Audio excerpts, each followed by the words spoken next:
Pode sentar.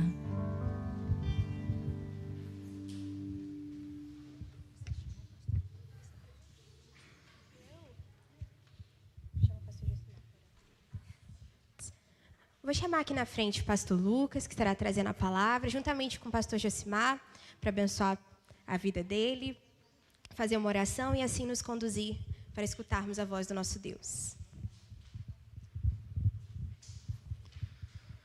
Queridos, vamos orar pelo pastor Lucas. Ele vai se apresentar, depois falar seu ministério. Esteve aqui há alguns anos atrás como seminarista, né, pastor? E que alegria poder receber o pastor Lucas agora, já como pastor, já à frente de um rebanho. É honra para nós estarmos participando dessas fases aí da sua vida, desde a época de seminarista, viu? Que Deus te use poderosamente nesta manhã. Senhor, muito obrigado pelo teu servo, pastor Lucas. Obrigado, Deus, pela alegria, o privilégio de podê-lo recebê-lo mais uma vez aqui. O fizemos quando era seminarista e agora já, ó Deus, exercendo o ministério como pastor. Te louvo pela vida dele, abençoe a igreja, a congregação a qual ele está pastoreando, cuida dos teus servos ali e use, ó Deus, o Lucas poderosamente nesta manhã.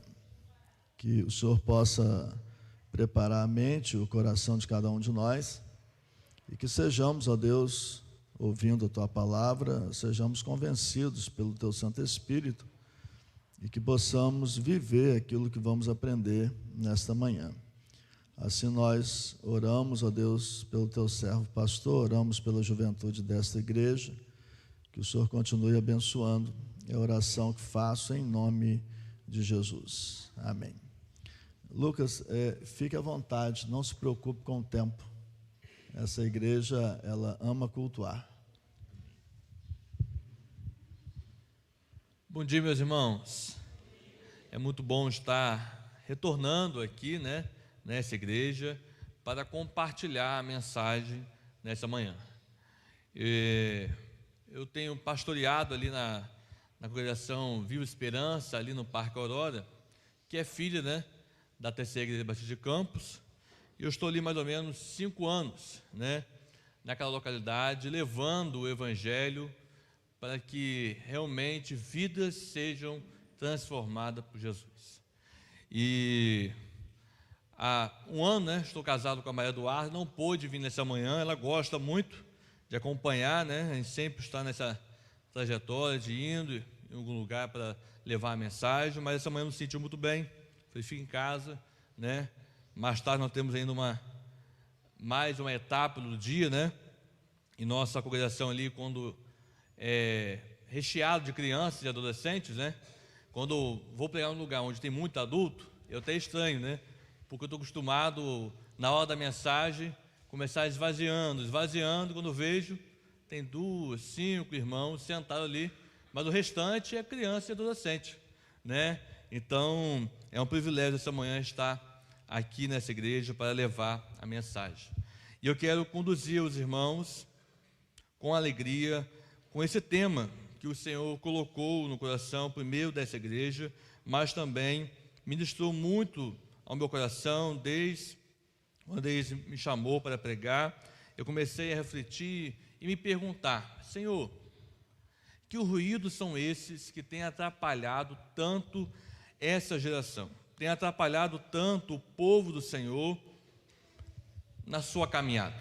Nós sabemos que os dias que vivemos são difíceis, são desafiadores. Todos os dias surgem coisas novas, boas e ruins. Eles são criados diariamente em nosso meio coisas que vêm também para atrapalhar a nossa caminhada. Ruídos que são e tentam ser mais altos que a voz do Senhor.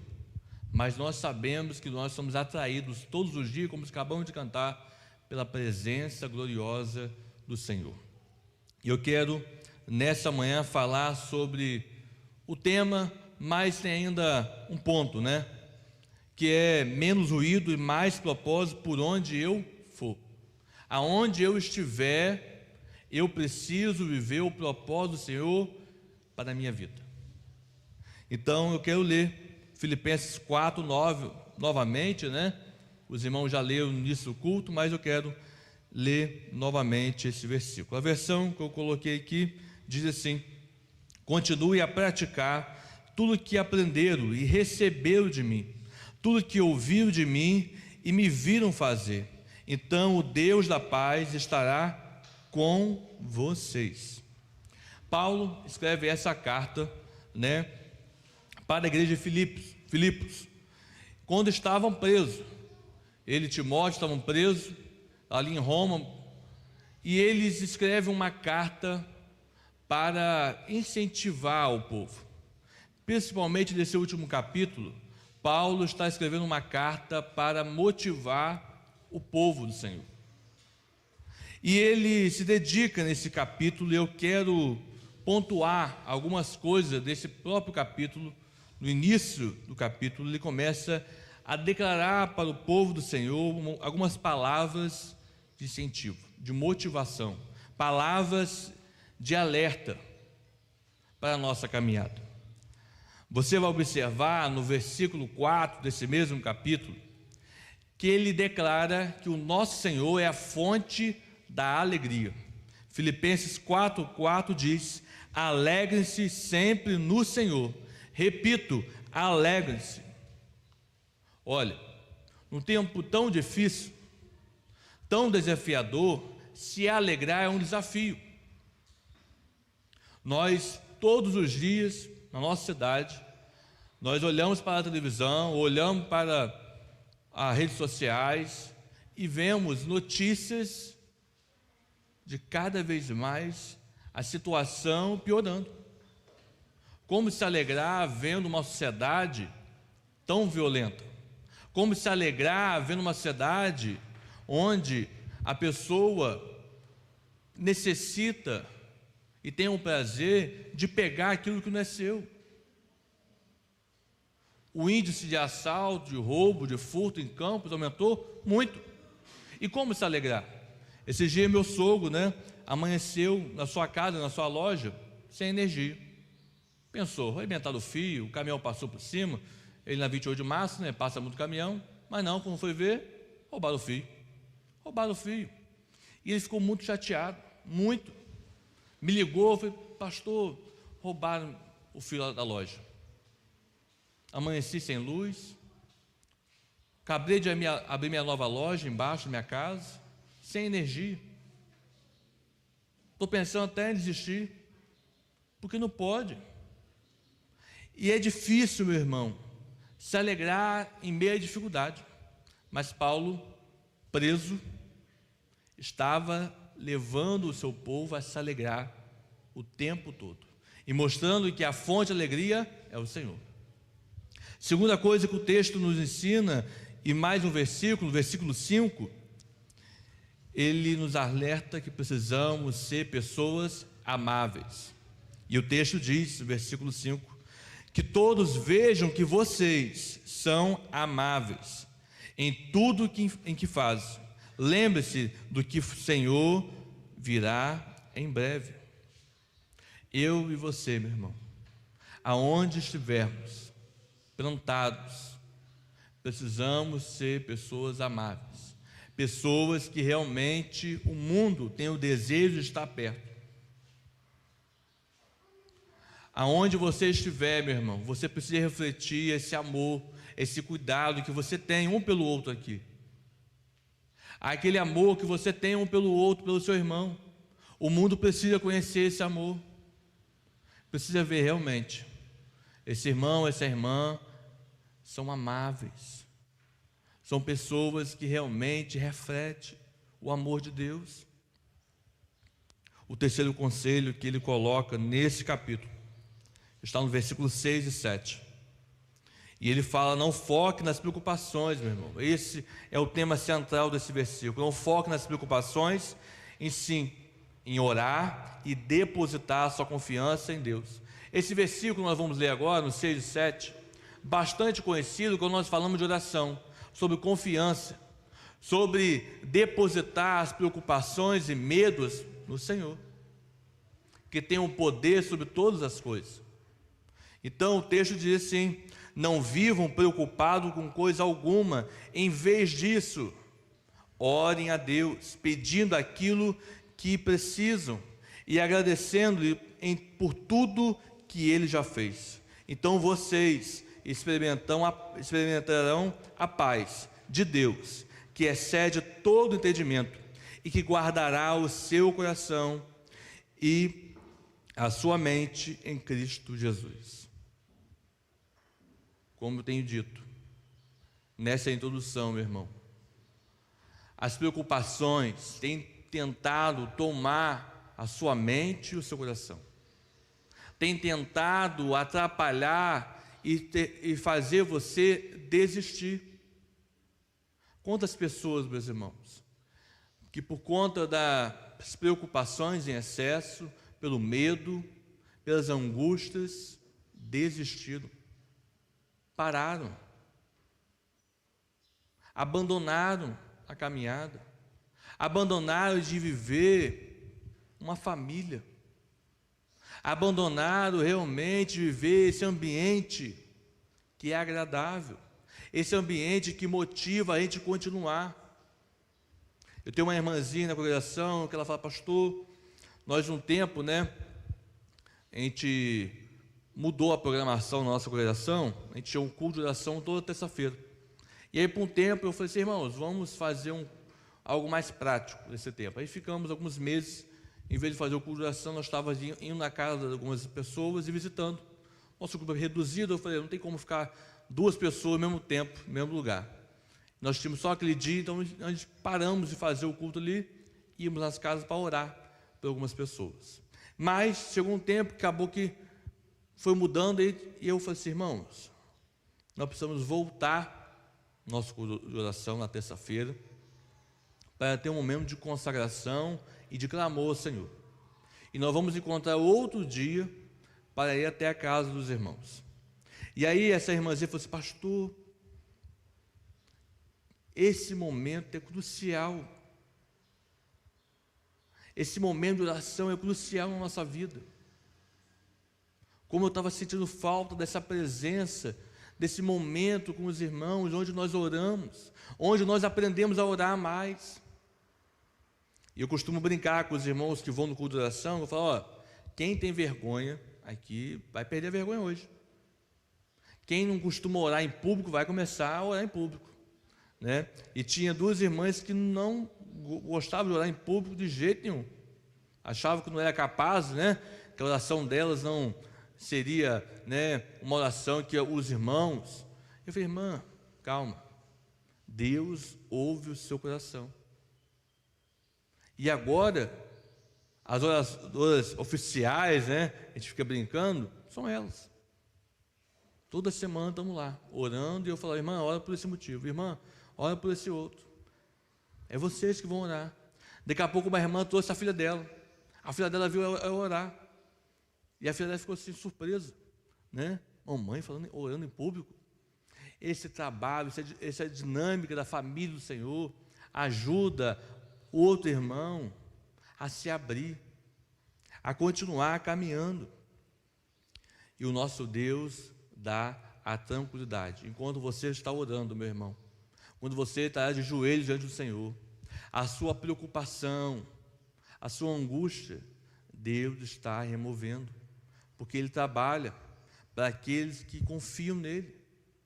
Então eu quero se dedicar nessa manhã a falar algumas coisas que Paulo nos orienta nesse capítulo, e no versículo 8, o último que eu vou ler agora, Paulo diz assim: por fim, meus irmãos, quero dizer só mais uma coisa: concentre-se em tudo que é verdadeiro, tudo que é nobre, tudo que é correto, tudo que é puro, e tudo que é amável, e tudo que é admirável. Pense no que é excelente e digno de louvor. Paulo orienta, antes de começar a terminar essa carta, dizendo: meu irmão, Não se distraia com os ruídos, mas foque na verdade. Foque no que é aquilo que é digno. Foque, meu irmão, naquilo que é correto, o que é puro, amável e admirável. Esse é o tempo. Você, jovem, precisa focar naquilo que é do Senhor. Focar naquilo que vai realmente motivar você a continuar, sendo um cristão de verdade, sendo um jovem que realmente influencia essa sociedade tão perdida. Então, dando prosseguimento nessa manhã, aquilo que nós vamos conversar e aprender juntos, eu quero dizer e te perguntar: como está o seu coração? Como está o seu coração, meu irmão? Como está o seu coração, meu querido jovem? O seu coração está tumultuado, está ali preocupado? O que você vai ser quando terminar a faculdade? Muitos estão assim. Sabe o que vai acontecer comigo quando eu terminar a minha faculdade? O que eu vou fazer quando eu terminar a escola? O que eu vou fazer daqui a 5 anos? E está esquecendo de viver o hoje, o agora. Às vezes alguns irmãos aqui, já maduros, estão preocupados com muitas coisas, mas esqueceram daquilo que é mais importante. O que o Senhor deseja que eu faça nesse tempo? Há uma multidão de pessoas caminhando perdidas, procurando um destino, procurando um propósito para seguir. E essas pessoas só encontrarão quando você, meu irmão, chegar perto dela e começar a caminhar com ela, a orar pela vida dela. Há uma multidão perdida por aí, procurando um propósito para viver, pois já perdeu há muito tempo. E você, meu irmão, tem do Senhor a capacidade, o poder e a autoridade dado pelo Senhor para conduzir as pessoas. E eu quero dizer a você nessa manhã, Provérbios capítulo 4, versículo 23, respondendo a minha pergunta: como está o seu coração? E o texto, está ali: acima de todas as coisas, guardem o seu coração, pois ele dirige o rumo da sua vida. Provérbios está nos dando um alerta e um conselho muito sábio.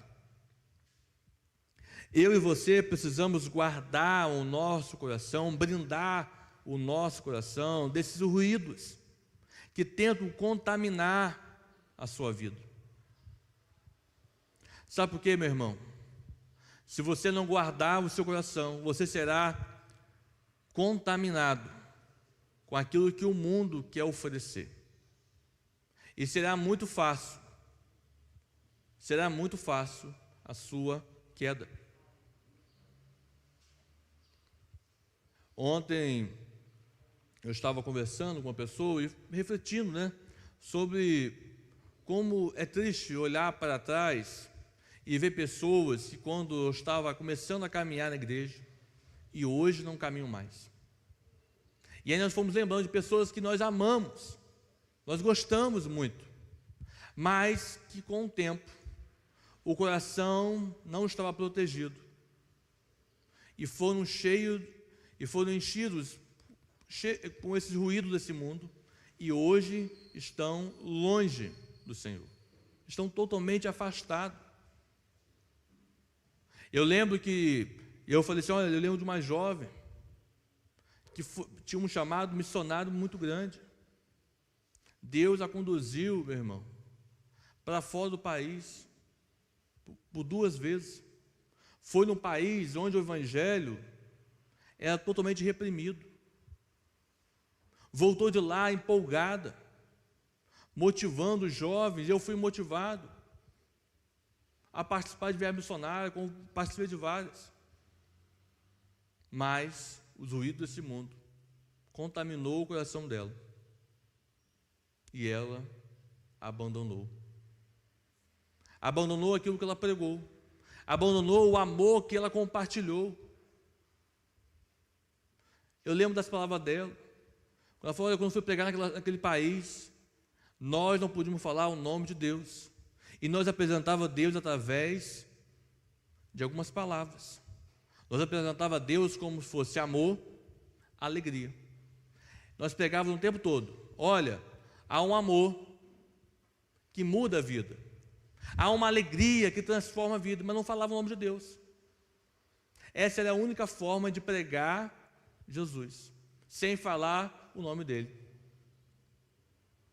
Mas isso foi tomado, meu irmão, pelos ruídos desse mundo.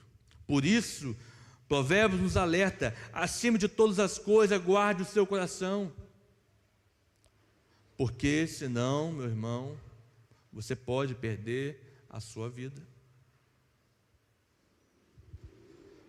Se seu coração está cheio nessa manhã, por exemplo, de preocupações em excesso, de medo, de preocupações, de estresses, do pecado, é preciso nessa manhã abandonar e colocar diante do Senhor tudo isso que tem tentado tirar você do foco, tentado tirar você do objetivo, do propósito.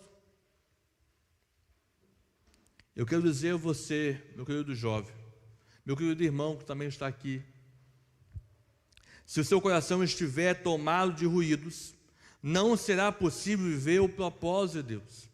Quero repetir: se o seu coração estiver tomado de ruídos, não será possível viver o propósito de Deus. Porque você vai estar tão contaminado, tão distraído, que você não vai enxergar aquilo que Deus está chamando para fazer. Você não vai enxergar aquele amigo que está clamando por salvação. Você não vai conseguir enxergar na sua casa aquele parente, ou filho, ou filha, que está longe do Senhor, está clamando a você por salvação, por amor.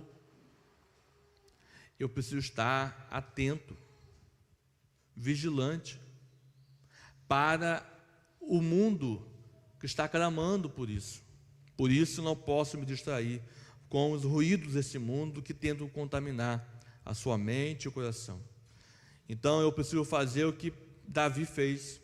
Salmo 139, versículo 23 e 24, um salmo bastante conhecido, que diz assim: examine-me, ó Deus, e conhece o meu coração, prova-me e vê os meus pensamentos, mostra-me se há em mim algo que te ofende, e conduza-me pelo caminho eterno. Faça como Davi, peça ao Senhor para examinar o seu coração, para ver se há em você algum caminho, algo que não tenha agradado ao Senhor, algo que tenha atrapalhado a sua caminhada, e peça ao Senhor para realmente te mostrar e remover isso do seu coração. Peça nessa manhã: Senhor, examine meu coração e vê o mais profundo, e peça para Ele mostrar aquilo que você precisa fazer a partir de hoje, para continuar vivendo os propósitos do Senhor para a sua vida. A segunda coisa que eu quero compartilhar com você: o meu coração, o seu coração precisa de constância. A constância precisa ser algo real em minha vida. 1 Coríntios 15, 58 diz assim: portanto, meus amados irmãos, sejam fortes e firmes, trabalhem sempre para o Senhor com entusiasmo, pois vocês sabem que nada do que fazem para o Senhor é inútil, é em vão. Um coração parado, meu irmão, é um coração morto. Mas um coração batendo no seu ritmo é um coração com vida. E uma vida constância com o Senhor é uma vida com propósito. Alguém que está em ação, alguém que está realmente agindo, está ali empenhado, está sendo motivado. É muito bom ver uma igreja onde os irmãos estão ali um ajudando o outro. Tem uma programação, eu não sei, né, tocar, não sei cantar, mas você sabe muito bem receber alguém. Você sabe. Eu falo isso com os irmãos lá, olha, irmãos, cantar e tocar, nada. O pastor não sabe tocar nem cantar. Nem adianta, né, porque se eu começar a tocar e cantar, os irmãos vão sair, né? Se bater palma é difícil, né? Aí eu brinco com os irmãos, mas vão ajudar? Estou lá dentro, né? Nas férias agora, inventei com os adolescentes, a igreja tem uma área, a congregação lá tem uma área muito grande, assim, de terra, né? E eu falei, irmãos, há tempo que eu quero fazer uma plantação, né? Plantar ali umas árvores frutíferas, para que com o tempo a gente possa colher, né? Tem uma área tão limpa assim, e não ser útil, não precisamos do pai. Eu falei, irmãos, vamos juntar aqui alguns irmãos, alguns jovens, e vamos plantar. E fomos. Você acha que eu sei, né? Plantar, tenho, nem a mão calo tinha, né? Nós fomos lá, eu e o outro jovem, os adolescentes, cavamos o buraco lá, vimos na internet, hoje em dia é muito fácil, né? Você vai lá no chat GPT, pergunta qual o tamanho do buraco, né? Qual o adubo tem que colocar, e fala tudo, né? Fala tudo. Mas antes, liguei para o irmão da igreja e falei assim, irmão, você está mais acostumado, confirma se que está certo, né? Vai que está errado, né? Aí confirmei com o irmão que doou algumas mudas, né? E aí plantamos lá, que beleza. As crianças felizes, a mão toda suja de lama, né? Depois brincando, depois comemos um pastel, que a outra irmã, que sabe muito bem preparar um lanche, preparou um pastel, e colhemos a cana que tinha plantado há alguns anos, e aí falamos assim, olha que bênção que Deus nos dá, olha que bênção, uma irmã está lá para ajudar para fazer o lanche, outro irmão se ofereceu a fazer os buracos, outro irmão, né, eu fui lá, me ofereci e buscar as mudas, e aí fomos somando, fizemos uma programação. Aqui com certeza a mesma dinâmica. Um irmão vai receber alguém, outro irmão vai preparar a igreja, outro irmão vai ficar um tempo em oração. Enquanto está todo mundo agindo, está aquele irmão lá orando, clamando, Deus proteja aqueles jovens, Deus proteja a liderança. Essa é a dinâmica da igreja, uma dinâmica viva, uma dinâmica constante. Mas nos tempos atuais nós precisamos estar alerta. A inconstância tem aumentado. Muitas pessoas têm ido à igreja, saído e nada muda. Não porque o pregador, porque o pastor não tem pregado uma mensagem séria, mas as pessoas estão tão contaminadas com os ruídos que a inconstância tem levado muitos irmãos a viver uma vida igual uma montanha-russa. Uma alta lá em cima, depois desce, aí sobe, aí desce, e fica assim. É tão bom viver uma constância, e melhor ainda um crescimento, né? Todo mundo quer crescer espiritualmente, todo mundo quer crescer cada dia mais, mas é mais confortável ficar onde está, na zona de conforto, porque gerar algo novo gera mais trabalho, Você, meu irmão, que deseja que outras pessoas venham caminhar com o Senhor, vai gerar trabalho. Eu falei com os irmãos no domingo passado, o último domingo do mês agora, nós vamos fazer um culto evangelístico na igreja. Botamos o tema culto da família.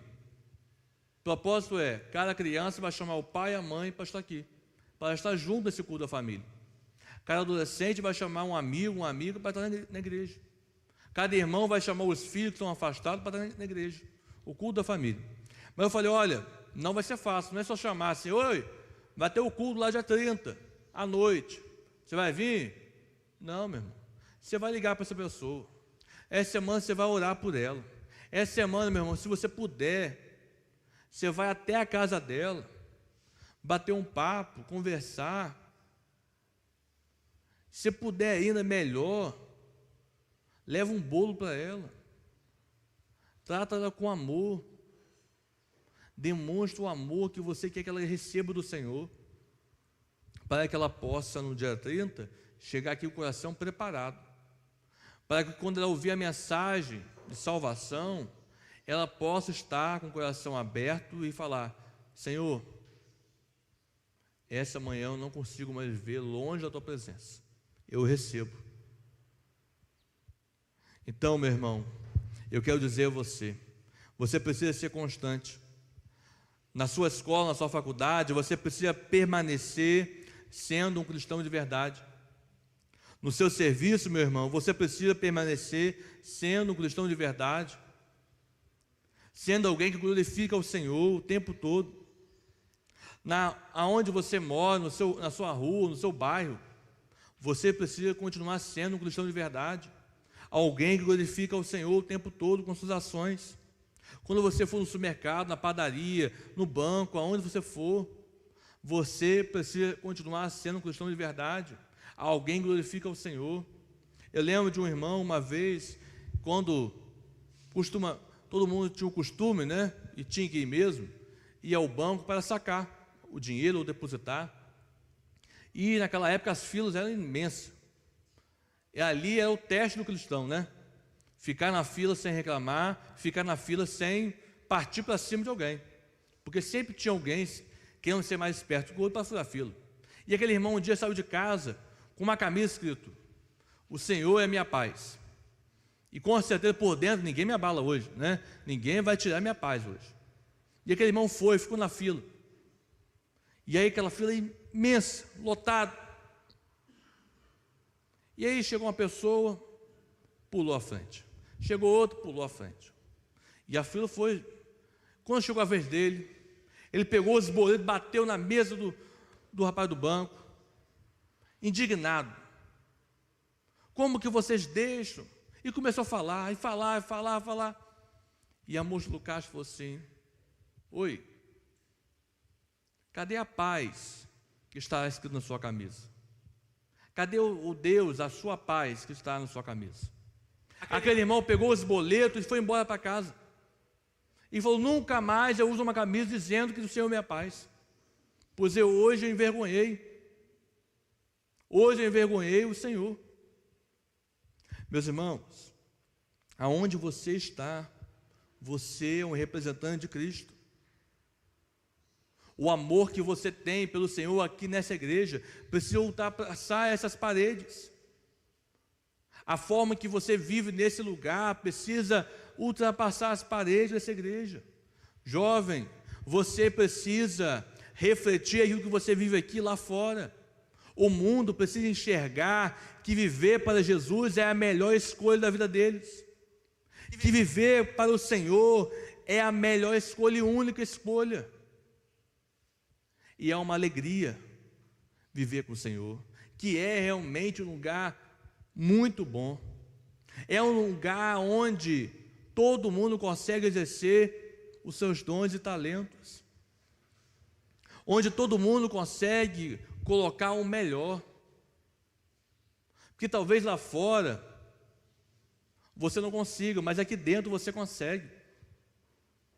Como é bom ver, irmãos, que lá fora, e eu vejo isso na escola, Mano Batista, alguns irmãos, algumas adolescentes jovens, que na igreja aprenderam e foram motivados a falar em público. Eu lembro que tinha uma adolescente que chegava calada, saía muda. E aí um dia, eu fui pregar na igreja dela, e sabe quem estava dirigindo o culto? Ela. Sabe quem estava cantando? Era ela. E eu falei: Senhor, lá ela ainda muda e sai calada.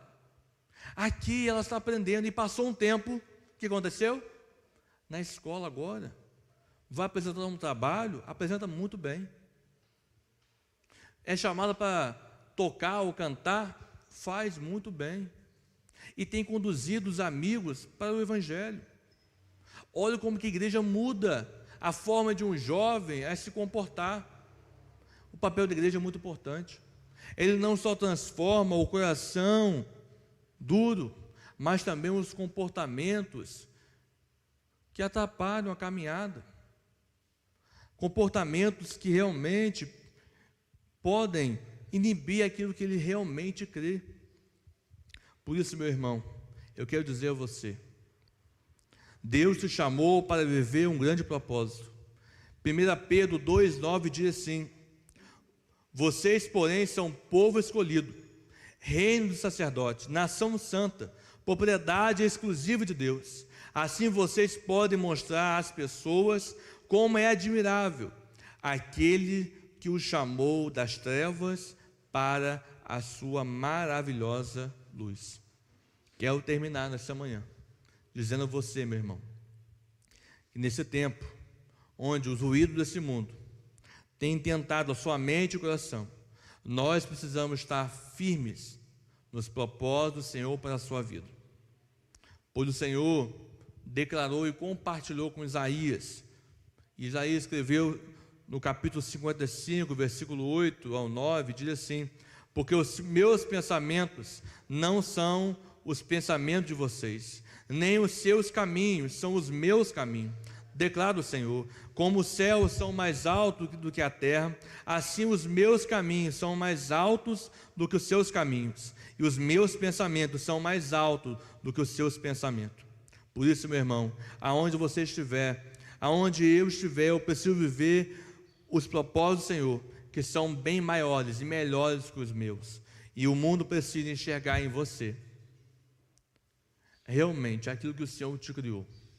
O Senhor te criou para glorificar Ele o tempo todo, para exaltar Ele o tempo todo. E o mundo está procurando cristãos de verdade, pessoas que amam o Senhor, que amam o irmão, que perdoam o irmão e que vivem o evangelho de verdade. E você é essa pessoa. Você, meu querido jovem dessa igreja, é essa pessoa que Cristo mudou a vida um dia e que está moldando e preparando cada dia mais, está motivando a você a continuar caminhando.